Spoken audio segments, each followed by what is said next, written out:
Screen visible है?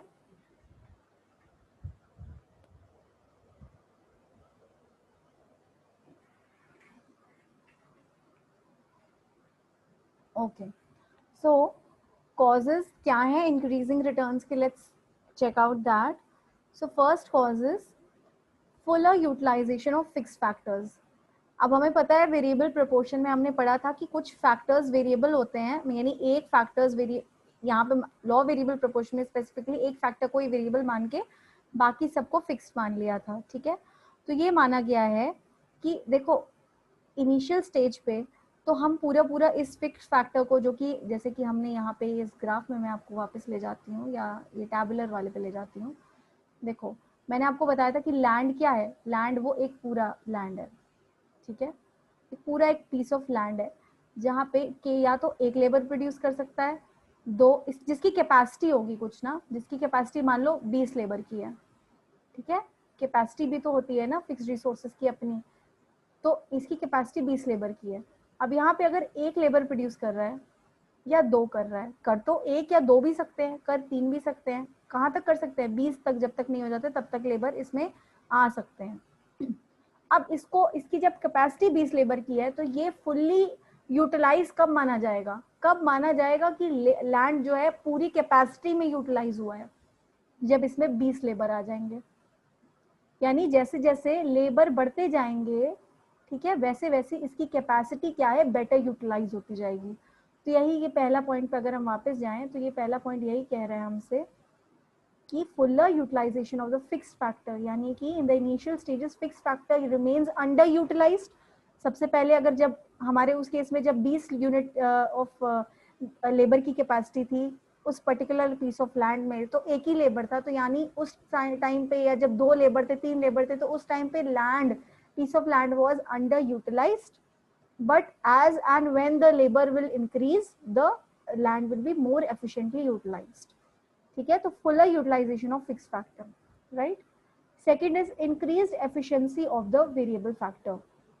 Now it the additional application, जैसे जैसे हम और वेरिएबल फैक्टर को अप्लाई करते जाते हैं, it is based on the division of labour that raises efficiency. Now होता क्या है, ये एक बहुत ही कॉमन सा प्रिंसिपल है कि जब हम अपने काम को, एक पूरे पीस ऑफ वर्क को कई लोगों में डिवाइड कर देते हैं, तो यह माना जाता है कि जैसे जैसे हम अपने काम को डिवाइड करते जा रहे हैं वैसे वैसे हम उस पर्टिकुलर पर्सन के लिए भी और उस काम के लिए भी ईज आउट करते जा रहे हैं on the terms of specialization.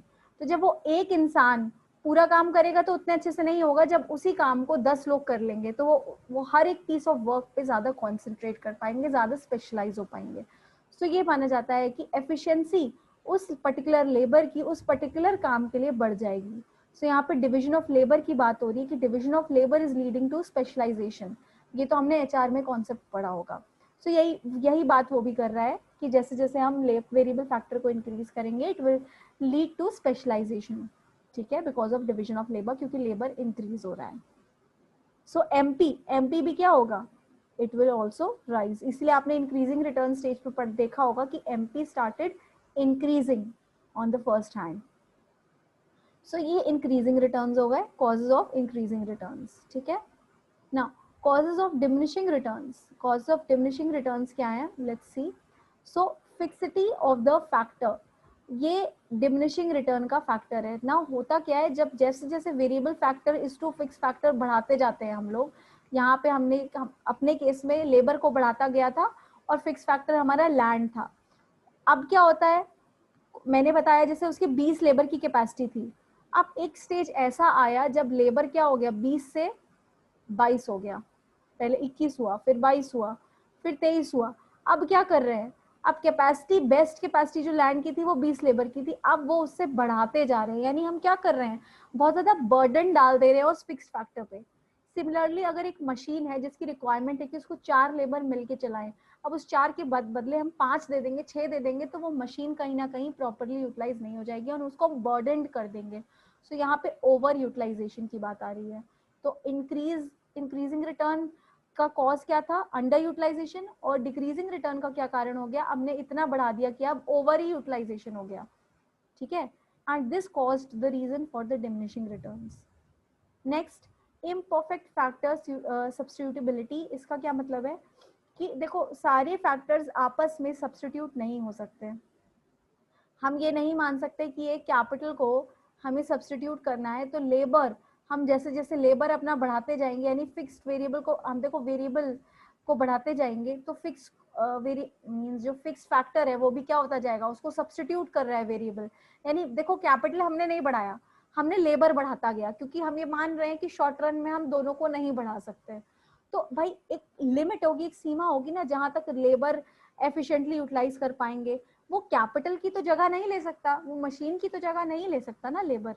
तो कहने का मतलब है कि लेबर जो है can not be a substitute for additional capital.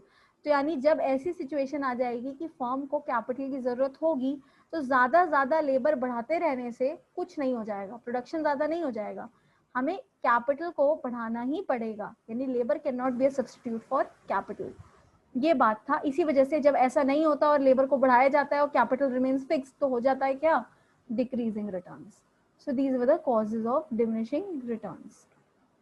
Now ऐसे ही बोला गया है कि ये कहाँ कहाँ एप्लीकेबल हो सकता है, तो एग्रीकल्चरल इंडस्ट्री में ओके एप्लीकेबल हो सकता है जनरली ना। बात करते हैं economies of scale of production की, तो दो तरीके की इकोनॉमीज हम अचीव कर सकते हैं।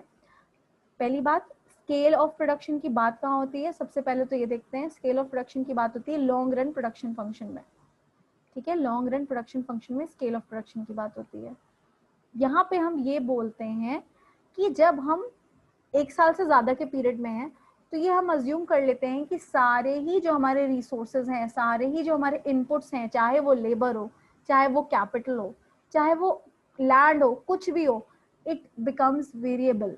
यानी प्रोड्यूसर के पास या ऑर्गेनाइजर ऑफ रिसोर्सेज के पास इतना समय है कि वो सारे फैक्टर्स को ऑल्टर कर पाए depending upon his production needs, right.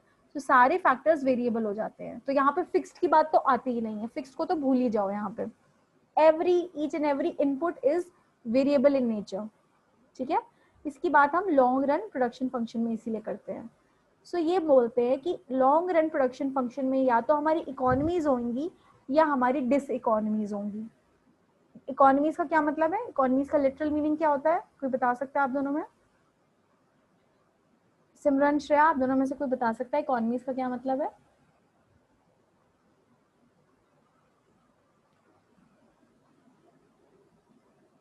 Literal meaning economies का?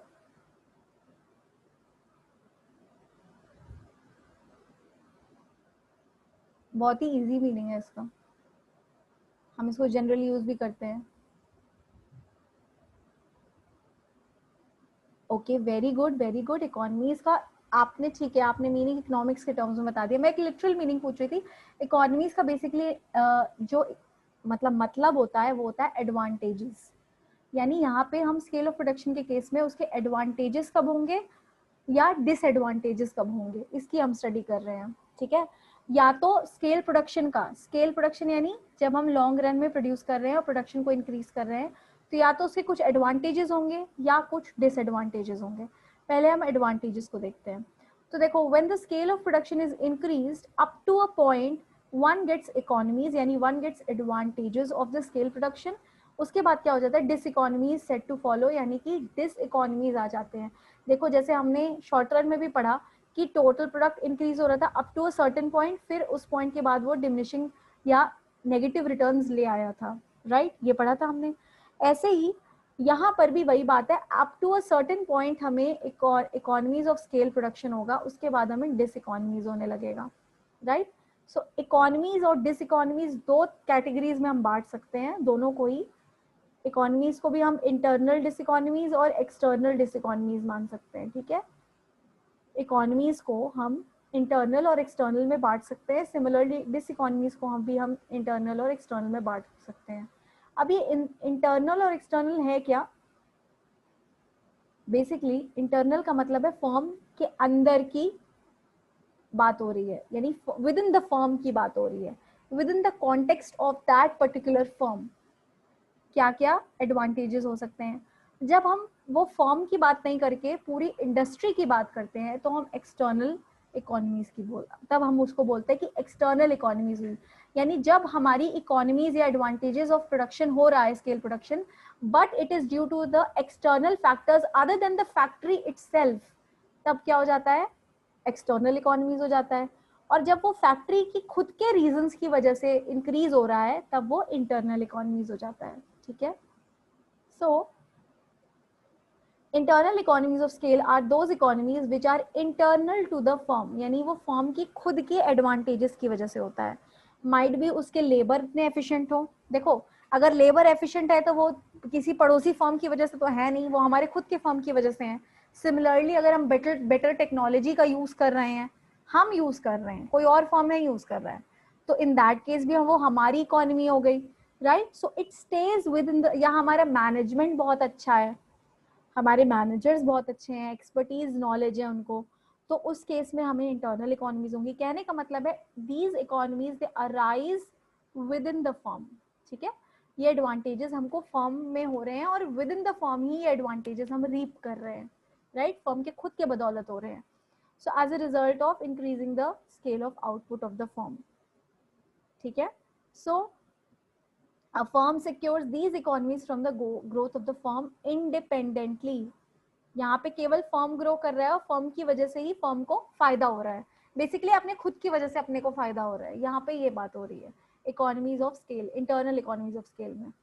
ठीक है, मेन इकोनॉमीज ग्रुपिंग हो सकती है, देखो जैसे कि मैंने बताया कि हम हो सकता है बहुत बेहतरीन टेक्नोलॉजी का यूज कर रहे हैं, उस वजह से हमारी स्केल ऑफ प्रोडक्शन हो रही हो, यानी उस वजह से हम प्रोड्यूस ज़्यादा अच्छे से कर पा रहे हो। सो टेक्नोलॉजी रीजन एक हो सकता है कि firm can afford install up to date, अगर हम अप टू डेट और कॉस्टली मशीनरी यूज कर सकते हैं, इंस्टॉल कर सकते हैं, we are capable enough and we are repairing it from time to time. तो और या तो हमारी cost of machinery it is spend over the output, यानी कि हमारी जो कॉस्ट पर यूनिट कम आ रही है टेक्नोलॉजी को यूज करने के लिए। तो ये सारे रीजंस हो सकते हैं कि इंटरनल इकोनॉमी हो रही है। So technical economies is one kind of internal economy that the firm can reap. Then next could be managerial, मैंने जैसे कहा था कि हो सकता है हमारा मैनेजमेंट बहुत अच्छा हो, हमारा लार्ज स्केल प्रोडक्शन हम कर पा रहे हो, मैनेजर अच्छे से एफिशिएंटली हमको एडवाइस दे रहा हो। ठीक है, मैनेजमेंट हमारा जो डिपार्टमेंट अच्छे से बटा हुआ हो under the supervision of a specialist of that branch. So ये सारे रीजंस हो सकते हैं कॉस्ट को मिनिमाइज करने का या प्रोडक्शन को मैक्सिमाइज करने का। Then marketing economies, marketing economy में भी वही बात हो गई कि firm can secure from the purchase और सेल ऑफ द कमोडिटी, यानी हमें मार्केट में उसको फायदा हो रहा है, मार्केट में हमें रॉ मटेरियल हो सकता है सस्ते में मिल रहे हो, ठीक है, या हमारी ट्रांसपोर्टेशन कॉस्ट कम आ रही हो, ये भी एक रीजन हो सकता है। तो ये रीजन किसके अंदर आ जाएगा, मार्केटिंग और इकोनॉमीज के अंदर आ जाएगा। देन फाइनेंशियल इकोनॉमीज, जैसे कि हमने लोन लिया लोअर रेट पे लिया, जैसे कि अभी श्रेया ने मैंने पूछा था कि इकोनॉमीज का क्या मतलब है, यानी जब हम प्रोडक्शन को मैक्सिमाइज कर रहे हैं एट लीस्ट पॉसिबल कॉस्ट, तभी वो एफिशिएंट माना जाता है। तो यहाँ पे यही बात हो रही है कि कैसे कैसे हमारी एफिशिएंसीज अटेन हो रही है because of our own reasons, क्योंकि हमें मान लो लोन सस्ते में मिल जा रहा है, तो यानी हम जो लोन ले रहे हैं प्रोडक्शन के लिए वो हमें सस्ते में मिला है, यानी हमें कम रेट ऑफ इंटरेस्ट देना है, कम रेट ऑफ इंटरेस्ट देना है, यानी हमारी कॉस्ट एफिशिएंसी अटेन हो रही है। तो ये भी तो इकोनॉमी हो गई, फाइनेंशियल इकोनॉमी की कैटेगरी के अंडर आ गई। देन रिस्क बेयरिंग इकोनॉमीज भी हो सकती हैं कि ऐसा हो सकता है कि रिस्क एलिमिनेट हो गया हो हमारा, यानी हमने ऐसे पूल ऑफ रिसोर्सेज अपने सिक्योरिटीज को बांट रखा हो, यानी हमने ऐसी ऐसी जगह पे इन्वेस्टमेंट कर रखी हो जहाँ पे हमारी रिस्क बेयर हो जाए, कम हो जाए। इधर क्या लिखा हुआ है, a big establishment produces a variety of goods in order to cater the needs of different tastes. If the demand of a certain type of commodity slackens, it is counterbalanced by the increase in demand। यहाँ पे इस sense में लिखा हुआ है, financial terms में मैंने आपको एक्सप्लेन कर दिया था रिस्क बेयरिंग का। तो रिस्क बेयरिंग का यहाँ पे ये मतलब लिखा है कि अगर डिमांड सर्टेन कमोडिटीज का कम हो जाए तो हो सकता है कि हम एक और लाइन ऑफ प्रोडक्शन हम कर रहे हो सकता है हम अगर 4 चीजें बेच रहे हैं तो हम एक चीज से नहीं कमा पा रहे, तो हमने दूसरे प्रोडक्ट से कमा लिया। So like that we are balancing in terms of the demand of the other type of commodity. So these are the economies of scale, ये सारी इकोनॉमीज हो सकती हैं। और डिस इकोनॉमी क्या हो सकती है, डिस इकोनॉमी का मतलब है डिसएडवांटेजेस ऑफ स्केल प्रोडक्शन। क्या हो सकता है कि जब हमारा प्रोडक्शन ज्यादा हो रहा हो तो क्या क्या नुकसान, क्या क्या कॉजेज हो सकते हैं उस प्रोडक्शन को जब हमारे प्रोडक्शन ज्यादा हो रहा है तो उसकी डिसइकोनॉमीज के क्या क्या कारण हो सकते हैं। डिसइकोनॉमीज बोले तो कि क्या ऐसे कारण हो सकते हैं जहाँ पे हमारे प्रोडक्शन इंक्रीज होने के साथ साथ हमारा कॉस्ट जो हो रहा है वो बढ़ रहा है, ठीक है, साथ साथ हम एफिशिएंटली प्रोड्यूस नहीं कर पा रहे हैं। क्या रीजंस हो सकते हैं उसके। एफिशिएंसी का मतलब क्या होता है, वही कि हम एफिशिएंटली प्रोड्यूस कर पा रहे हैं का मतलब होता है एटलीस्ट मिनिमम पॉसिबल कॉस्ट हम प्रोड्यूस कर रहे हैं। तो एफिशिएंटली नहीं कर पा रहे यानी मेरी कॉस्ट कहीं ना कहीं एसोसिएट है उससे। सो डिसइकोनॉमीज का क्या मतलब हो गया, extensive use of machinery, division of labour, increase specialization and larger plant. वही जो हमने वहां पे पढ़ा था जब हमने डिक्रीजिंग रिटर्न्स टू स्केल का पढ़ा था, कॉजेज क्या होते हैं, तो वहां पे भी यही पढ़ा था ना कि there comes a certain point जिसके बाद हम जो जो बेनिफिट्स हैं वो रीप नहीं कर पाते। एक मैक्सिमम सेटिएशन पॉइंट इंसान का भी होता है और सिमिलरली प्रोडक्शन, अगर प्रोडक्शन की बात करोगे तो प्रोडक्शन में भी एक सेटिएशन पॉइंट तो होता होगा। जब ये ऑप्टिमम पॉइंट को क्रॉस कर जाएगा तो अपने आप एक पॉइंट आएगा जहां पे डिसइकोनॉमी स्टार्ट हो जाएंगे। That is the cost per unit of the output will, there will be a fall in the cost, fall कह रही हूँ, increase in the cost per unit of output, right? हमको per unit cost पड़ेगी, ज्यादा पड़ेगी, ठीक है। अब ये पॉइंट यहाँ तक हमें कॉस्ट पर यूनिट कम पड़ रही थी because we were able to reap the benefits of large production. अभी क्या हो रहा है, हमारी कॉस्ट हो जा रही है, कॉस्ट पर यूनिट हमारी बढ़ जा रही है, प्रोडक्शन हमारा फॉल हो रहा है, लेकिन हमने फॉल कब किया था, ये स्केल ऑफ प्रोडक्शन की बात हो रही है, देखो कंफ्यूज मत होना। अभी तक हमारा कॉस्ट पर यूनिट क्या हो रहा था, कॉस्ट पर यूनिट हमारा कम हो रहा था क्योंकि हम प्रोडक्शन ज्यादा कर रहे थे और हमें इकोनॉमीज हो रही थी। बट हमारा जब प्रोडक्शन का मैक्सिमम पॉइंट आ गया जहाँ पे हमने ऑप्टिमम प्रोड्यूस कर लिया, अब इसके बाद हम नोटिस करेंगे कि cost per unit will go down. Cost per unit हमारी डाउन कह रही हूँ, cost per unit will increase. अभी तक एक डिक्रीज हो रही थी, क्यों डिक्रीज हो रही थी, बिकॉज जो हमारी टोटल कॉस्ट थी, जो हमारा प्रोडक्शन था, प्रोडक्शन उसको बेयर कर पा रहा था। But there will come a point जहाँ प्रोडक्शन डिक्लाइन करेगा। जब प्रोडक्शन डिक्लाइन कर देगा तो production, total production upon total cost जब निकालोगे तो ऑटोमेटिकली आप क्या नोटिस करोगे, जब प्रोडक्शन डिक्रीज हो रहा है कि हमारी जो पर यूनिट कॉस्ट है it will set to increase because cost is increasing, right? Cost is increasing and on the other hand the production is decreasing, so in that case the cost per unit will increase. Okay, so yahi baat boli gayi hai ki as the firm goes beyond the optimum size the efficiency of the firm begins to decline, the average cost of the production begins to rise, right? So factors of diseconomies क्या क्या हो सकते हैं, lack of coordination एक reason हो सकता है कि हमारा प्रॉपरली डिपार्टमेंट में आपस में कोऑर्डिनेशन नहीं है, ठीक है। जैसे एक एक रीजन ये था, अच्छे इकोनॉमीज होने का ये रीजन था कि हो सकता है मैनेजमेंट बहुत अच्छे से वर्क कर रहा हो, बहुत अच्छे से डिपार्टमेंटल एफिशिएंसी हो, आपस में कोऑर्डिनेशन बहुत अच्छा हो। तो वही उसका ऑपोजिट डिसइकोनॉमी का फैक्टर भी तो हो सकता है कि हो सकता है कोऑर्डिनेशन अच्छा ना हो, आपस में डिपार्टमेंट्स में कॉन्फ्लिक्ट्स हों, आपस में production planning marketing department coordinate ना कर पा रहे हो, इस वजह से। तो आप जब भी एग्जाम में कुछ ऑप्शंस दिए जाते हैं और आप लोग को टिक मार्क करना होता है कि क्या डिस इकोनॉमी है क्या इकोनॉमी है, तो कभी कंफ्यूज मत होना, ये नोटिस करना कि कॉस्ट पर यूनिट अगर इंक्रीज हो रही है, आपको लग रहा है कॉस्ट पर यूनिट इंक्रीज होने वाली है इस पर्टिकुलर रीजन से, तो नेचुरल सी बात है, it is because of the, it is one of the causes of diseconomy, ठीक है। और वैसे भी ये तो साफ साफ नाम से ही समझ में आ जाएगा, lack of coordination, loose control, फिर भी कुछ कुछ ऐसे टर्म्स हमें एग्जाम में इस तरीके से दे दिए कि कंफ्यूजन हो किसी तरीके का। सो कंफ्यूज मत होना, कॉस्ट की टर्म्स में सोचना, ठीक है। सो लूज कंट्रोल का क्या मतलब है, देखो जैसे जैसे प्लांट का साइज इंक्रीज हुआ, क्योंकि यहाँ पे तो हम मान ले रहे हैं ना कि प्लांट का साइज भी इंक्रीज हो सकता है, यहाँ पे कोई फिक्स्ड फैक्टर या वेरिएबल फैक्टर तो है नहीं, यहाँ तो सब वेरिएबल है, तो जब प्लांट साइज भी हम इंक्रीज कर सकते हैं। तो कभी कभी क्या हो जाता है, जब प्लांट साइज इंक्रीज हो गया तो management, it becomes very tough for management to control over the production activities. इतना बड़ा जाइंट प्लांट आपने रख दिया लेकिन सुपरवाइजर आपने एक ही रखा, हाउ इज इट पॉसिबल कि he'll be able to control and supervise all the activities related to the production? सो यहाँ पर हो सकता है ये कंट्रोल ना कर पा रहा हो मैनेजमेंट पूरी तरीके से, तो ये रीजन हो सकता है। देन प्रॉपर कम्युनिकेशन ना हो टॉप मैनेजमेंट का, सुपरवाइजरी वगैरह का, लिटिल फीडबैक हो, सबऑर्डिनेट स्टाफ से अच्छे रिलेशंस ना हो, so it can also be one reason. Lack of identification, यानी कोई टॉप मैनेजमेंट और जो वर्कर्स हैं उनका आपस में क्या हो, there is no close connection between the two, so आप उनको तवज्जो नहीं दे रहे हो जो वर्कर्स आपके पास काम कर रहे हैं, so not having a very cordial relationship with them. So ये सब रीजंस हो सकते हैं क्या, कॉस्ट को बढ़ने के, पर यूनिट कॉस्ट को बढ़ाने के। ठीक है, एक्सटर्नल इकोनॉमीज, तो ये सब थी आपकी इंटरनल डिसइकोनॉमीज एंड इंटरनल इकोनॉमीज। अब बात करते हैं एक्सटर्नल इकोनॉमीज की। ठीक है, अभी तक जितनी भी थी they were associated with that particular firm only, वो फर्म के खुद के रीजंस थे इकोनॉमीज होने के या डिसइकोनॉमीज होने के। अब एक्सटर्नली अगर हम बात करें तो एक्सटर्नल रीजंस पहले तो क्या होता है, वो economies which are not specifically availed by any particular firm, any firm नहीं, वो सारे ही फर्म्स, मान लो एक इंडस्ट्री है, ठीक है, टेलीकॉम इंडस्ट्री है मान लो, ठीक है, दिस इज टेलीकॉम इंडस्ट्री। अब गवर्नमेंट ने कुछ ऐसा नॉर्म निकाला या कोई ऐसा टैक्सेशन रिबेट निकाला जो कि टेलीकॉम इंडस्ट्री को मिलेगा। ठीक है, those who are producing in the telecom industry, they'll be able to reap the benefit or get the rebate of that particular tax।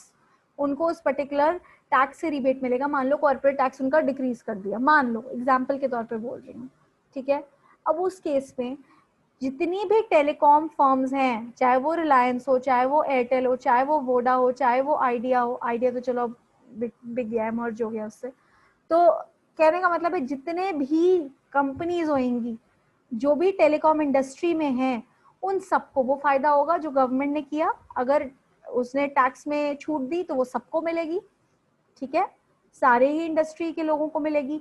सो ये इंडस्ट्री का रीजन हो गया ना, ये एक बाहरी एक्सटर्नल रीजन हो गया। अगर मैं बोलूं कि रिलायंस की खुद के रीजन की वजह से उसका प्रोडक्शन हो रहा है, इंक्रीज या डिक्रीज हो रहा है, तो वो हो जाएगी उसका इंटरनल रीजन।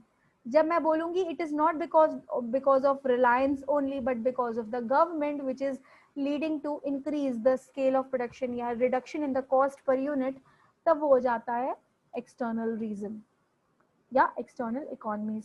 सो एक्सटर्नल इकोनॉमीज क्या हो जाती हैं?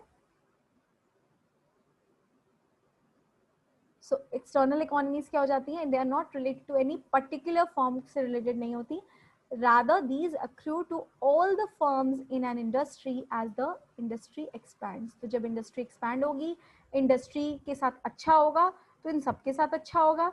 सिमिलरली अगर इंडस्ट्री के साथ बुरा होगा तो इन सबके साथ बुरा होगा। तो जब इंडस्ट्री के साथ बुरा होगा तो इन सबकी डिसइकोनॉमीज आएंगी।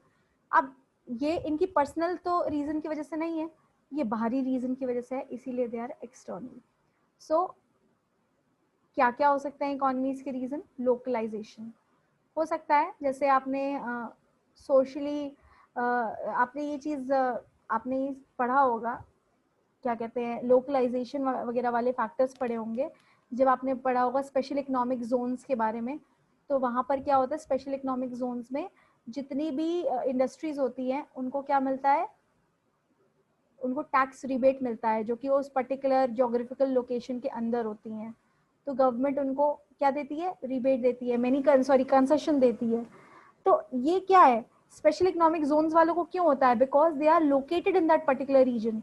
यही बात हो जाती है लोकलाइजेशन में। अगर आप ऐसी जगहों पे लोकेटेड हो जहाँ पे मान लो स्किल्ड लेबर है, जैसे आज के टाइम में ज्यादा से ज्यादा कंपनियां why they are trying to come to India and produce, because यहाँ पे चीप लेबर है, ठीक है, इसीलिए सब इंडिया में आके प्रोड्यूस करना चाह रहे हैं, ठीक है। They are wanting to invest in India and manufacture in India because because the population is very high, so the labor is available at cheaper cost. Similarly transportation facilities अच्छी हैं, तो टेलीग्राफ फैसिलिटीज अच्छी हैं, banking, insurance, transportation, ये सारी facilities अगर अच्छी हैं तो आप उस पर्टिकुलर आप सारे इंडस्ट्री के लोगों को फायदा होगा ना, जो भी वहाँ पे केटर हुए हैं साथ में, ठीक है, सबने वहीं पे एस्टैब्लिश कर लिया अपने फैक्ट्रीज को जहाँ पे लोकलाइजेशन के एडवांटेजेस हैं। अगर किसी एक पर्टिकुलर स्टेट में कोई रॉ मटेरियल मिलता है, ठीक है, और वो रॉ मटेरियल उस पर्टिकुलर इंडस्ट्री के सारे ही फॉर्म्स को चाहिए, तो वो वहीं पे लोकलाइज हो जाएंगे क्योंकि उनको पता है रॉ मटेरियल उनके पास पड़ेगा। सो ये एक रीजन हो गया। Then vertical disintegration. सो देखो वर्टिकल डिसइंटीग्रेशन का क्या मतलब होता है कि splitting up of the production process in such a manner that some job are assigned to the specialized forms. तो यहाँ पे स्पेशलाइज्ड फॉर्म्स होते हैं जो कि वो पर्टिकुलर टास्क को परफॉर्म करते हैं। इस केस में क्या हो जाता है, वर्टिकल डिसइंटीग्रेशन पॉसिबल हो सकता है जब इकोनॉमीज हो। इकोनॉमीज का is one of the cause. How, जैसे कि फॉर एग्जांपल इंडस्ट्री एक्सपैंड, एक इंडस्ट्री एक्सपैंड हुई, ठीक है। अब रिपेयर वर्क आपको पता है, हो सकता है कोई और पर्टिकुलर मशीनरी, कोई और फॉर्म उसका स्पेशलिस्ट हो जो कि वो पर्टिकुलर रिपेयर वर्क कर पा रहा हो। तो वर्टिकली डिसइंटीग्रेट होने का फायदा कहाँ आपको मिल जाएगा, जब आप प्रोडक्शन ज्यादा कर रहे हो, आपको वर्टिकल डिसइंटीग्रेशन का भी एडवांटेज मिल जाएगा। और केवल आपको ही क्यों मिलेगा, सारे फर्म्स को मिलेगा, क्योंकि वो कंपनी जो कि रिपेयरिंग कर रही है उसे सारे ही फर्म्स उसी पर्टिकुलर इंडस्ट्री के रिपेयरिंग वर्क कराने भेज देंगे अपनी मशीनरी का। तो कहने का मतलब है ये वर्टिकल डिसइंटीग्रेशन पॉसिबल हो जाता है। And this is one of the main causes of like that of localization. This can also be one of the main causes of economies. Now information is also, it can be an important factor. होता क्या है information, यहाँ पे basically information with regard to अगर R&D process जो करना होता है हर एक कंपनी को, रिसर्च एंड डेवलपमेंट, तो उसके लिए उसको इन्फॉर्मेशन चाहिए होती है related to the market, related to the new technological updates. तो ये सारी इन्फॉर्मेशन अगर वो एक क्लोज निटेड इन्वायरमेंट में है जहाँ पे उस इंडस्ट्री के लिए इन्फॉर्मेशन अवेल करना ईजी हो जा रहा है, तो वो सारी फॉर्म्स को बेनिफिट हो जाएगा उससे, ठीक है। So this can be an cause of economy. Then economies of products, जैसे कि प्रोडक्ट्स क्या है, by making use of waste material. एक एग्जांपल लिखा हुआ था कि the forms can lower the cost by making use of raw material. हो सकता है कि किसी वेस्ट मटेरियल का यूज करके इकोनॉमीज ऑफ स्केल वो अचीव कर रहे हो, सारे ही फॉर्म्स अचीव कर रहे हो। उनका रॉ मटेरियल ऐसा कुछ हो जहाँ पे वेस्ट मटेरियल या ऐसा कभी यूज हो जाता है, ठीक है। ऐसी कई इंडस्ट्रीज भी होती हैं जैसे शुगर वगैरह इंडस्ट्रीज, अगर वो अपने वेस्ट मटेरियल को भी यूज करने लग जाएं तो इन दैट केस वो क्या कर सकते हैं, they all would be benefited, right, from the waste. So these can be the economies of scale. Now what can be the diseconomies? बस यही है प्रोडक्शन में आज, मतलब थ्योरी ऑफ प्रोडक्शन में लास्ट टॉपिक है। डिसइकोनॉमीज टू स्केल का क्या हो सकता है, diseconomies of pollution could be one reason. Pollution है तो सारी फर्म्स आसपास जो हैं सब हैम्पर होंगी। एक्सेसिव प्रेशर ट्रांसपोर्ट फैसिलिटीज का, प्राइजेस हो गए राइज, अगर फैक्टर्स ऑफ प्रोडक्शन के रॉ मटेरियल महंगा मिलने लग गया तो सारी फर्म्स को महंगा मिलेगा। स्कैरसिटी ऑफ फंड्स, मान लो कि मार्केट में फंड अवेलेबिलिटी, अब जब अगर मान लो रिजर्व बैंक ऑफ इंडिया ने ही सबके रेट्स बढ़ा दिए, रेपो रेट वगैरह बढ़ा दिया, तो इन दैट केस क्या हो जाएगा, एक हाई रेट ऑफ इंटरेस्ट पे लोन मिलने लगेगा, तो वहाँ पे क्या हो जाएगा, सभी के लिए तो महंगा हो जाएगा लोन लेना। फिर स्कैरसिटी ऑफ फंड्स हो सकता है, फंड ना मिल रहे हो। Then increase in the risk हो सकता है, और रीजंस की वजह से हो सकता है, दूसरे रीजंस की, मान लो पॉलिटिकल रिस्क हो गए हो, सोशल रिस्क ऐसे आ गए हो, जैसे अभी कोरोना चल रहा है, तो ये एक ऐसा रिस्क है जो कि हर एक फॉर्म को, हर एक इंडस्ट्रीज की वजह से हैम्पर हो रही है, तो ये भी एक तरीके की डिसइकोनॉमी लाया है पूरी की पूरी इंडस्ट्री में। So these are the examples of the causes of diseconomies of scale. ये हो गया हमारा प्रोडक्शन। तो अभी कॉस्ट भी मैं आपको पढ़ाऊंगी, लेकिन आज पता नहीं लोग ज्वाइन ही नहीं किए हैं। आई थिंक कल भी सर की क्लास में भी केवल आप ही दोनों थे। तो जीनत के तो अभी एग्जाम्स चल रहे हैं, वो ज्वाइन नहीं करेगी। I don't know why Yasmin has not join, she joined then she later withdrew. उसके बाद फिर अलेख्या का कोई प्रॉब्लम है, आप दोनों का तो मैं समझ रही हूँ आप लोग कर रहे हो, तृप्ति नहीं कर रही। I don't know why this people are not joining. I think सब जून का अटेम्प्ट की तैयारी में लग गए हो क्या, कोई दिसंबर, कोई ऐसा इंसान नहीं है जो जून ना भरा हो, सबने जून भरा है क्या? आई डोंट नो। और बबली ने भी ज्वाइन नहीं किया, बबली तो खैर उसका प्रॉब्लम था टाइमिंग का। तो यही सारे रीजंस हैं। तो अभी मैं समझ नहीं पा रही कि मैं कॉस्ट पढ़ाऊं या ना पढ़ाऊं, मुझे पढ़ाना था। मैं आज खत्म करना चाह रही थी इकोनॉमिक्स किसी भी हाल में, या तो फिर रात के टाइम पे मिलो, अगर रात में भी इतने ही लोग ज्वाइन करने वाले तो अभी पढ़ा दूं, मुझे पता नहीं, आई हैव नो क्लू। आप दोनों बताओ, आप लोग को पढ़ना है अभी कि आप लोगों को कुछ और पढ़ना है, कुछ और करना है? मैं पढ़ा के साइड करना चाह रही थी इकोनॉमिक्स को, या अगर आप लोग कहोगे आप लोग को नहीं पढ़ना कॉस्ट, तो मैं नोट्स दे दूंगी। उसके तब भी इकोनॉमिक्स खत्म हो जाएगा। आप लोग मुझे बता दो जैसा आप चाहो। आप लोग को कॉस्ट पढ़ना है, थ्योरी ऑफ कॉस्ट?